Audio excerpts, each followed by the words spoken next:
भगवान श्री कृष्ण ने जब रुक्मिणी जी से ब्याह किया तो रुक्मिणी जी ने पत्र लिखा था, मिले नहीं थे एक दूसरे से। तो रुक्मिणी जी ने अपने पत्र में सबसे पहली बात लिखी थी, श्रुत्वा गुणान भुवन सुंदर शृण्वतान्ते।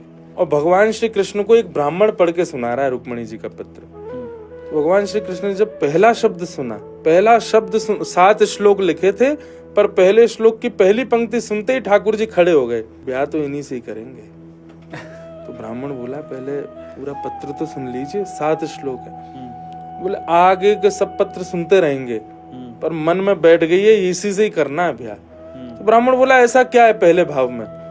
बोले ये कह रही है कि इसने मुझको देखा नहीं है, इसने मेरी कथा सुनी है और कथा सुनकर मुझसे प्रेम किया। इसका मतलब ये कथा की श्रोता है, कथा सुनना इसको प्रिय लगता है, तो इसका मतलब है इसमें सारे गुण होंगे ही होंगे।